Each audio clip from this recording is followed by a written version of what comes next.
Another prompt that I found really interesting and that I'm going to talk about is what rock bottom actually looked like for me. And that is a big one, for sure. Because when you really fucking think about it, you think that you've hit rock bottom. You think you have. Like, you think you're there, and then something else happens, and then something else happens. And the thing with rock bottom is there's no such thing until you're dead. There's always something else that'll bring you down and bring you down and bring you down and make you think that you're there and there and there and there and there until you have lost your life. And I will talk about the last 2 months of being on the streets of Vancouver. That was really, really, like, it was my wake-up call. It was basically like the end for me. So I'll talk about, let's say, the last time I hung out with Brett. So I was hanging out with Brett. We were fighting really bad. It was very physical. He ended up getting arrested again, and like before, like, we had a no contact order. We weren't supposed to talk to each other, and we were fighting the whole time, and he was like accusing me of all these things and putting me down, not like taking into fact that like I was literally on the streets of Vancouver and I needed to survive. And like, you know, I honestly did my best not to like talk to men. I did my absolute best not to talk to them. I was like doing things like walking around for like hours and hours and hours, just walking around, finding things on the ground. I was like shoplifting. I was doing anything that I could not to talk to men. But like, if a guy's like, hey, come here, I want to smoke dope with you, I did. You know what I mean? Because I was trying my best to survive. And unfortunately, sometimes you have to be shallow and you have to do that kind of stuff in order to like survive on the streets.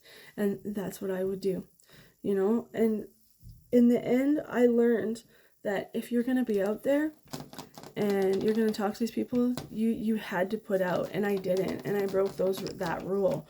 And because of that, I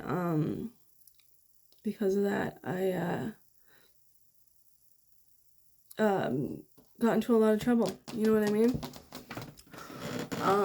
It was what it was, and honestly, I should have got into like other things, but I didn't. So I just like, I ended up having my entire welfare check stolen that month. So it was really hard. I had to like find a way to like cover my habit. So I would just walk around for hours and hours and hours and hours and find things on the ground and trade them. Sometimes I scored really big and made a lot of money, and fucking like did really good. You know what I mean? And then sometimes I would spend hours and I would find nothing, and I would have to like go and walk down to Campbell Street and, you know, sell myself. Sometimes I would make people pay me back what they owed me, you know what I mean? Just by like heavying them, and like it was what it was. I just did what I could, and I tried my best. And anyways, like, I remember the couple of days before I went in, I met this guy named Sean, and he was in a wheelchair, and he was like dealing, and we would just chill out, and he was like, be my girl, blah blah blah blah blah. He was like obviously trying to sleep with me, and I just wouldn't put out, because I don't know, he's just this guy in a wheelchair. Like, it was like, no offense to guys in wheelchairs, you know what I mean? Like, I don't mean anything like that, but I just remember being like, this is my life. It's so pathetic.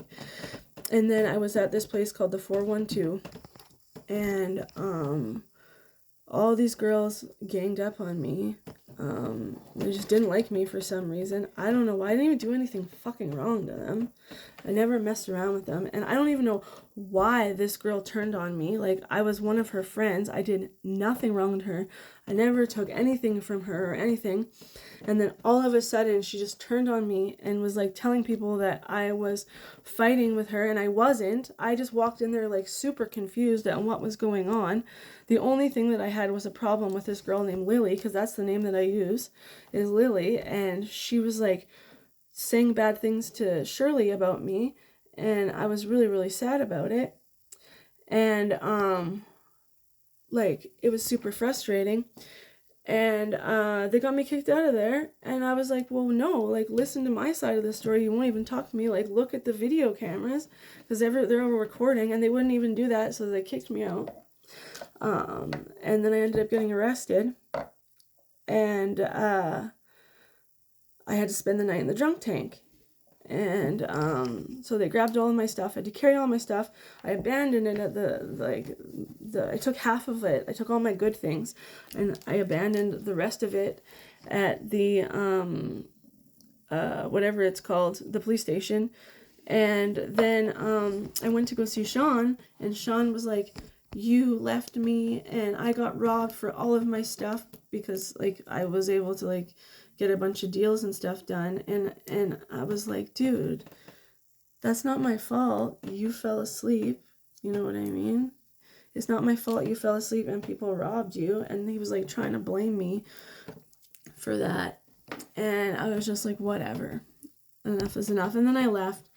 And then I ended up stealing 2 bags from these people that were sleeping on the side of the street. And I thought this would be enough to get me through the night. And it didn't. It was 2 o'clock in the morning. And I was like, what am I going to do? And it was like 2 days before welfare day. So everybody was broke. And I had no idea what I was going to do. And I was walking, and I was just broken. And I went to go find Sean and like talk to him.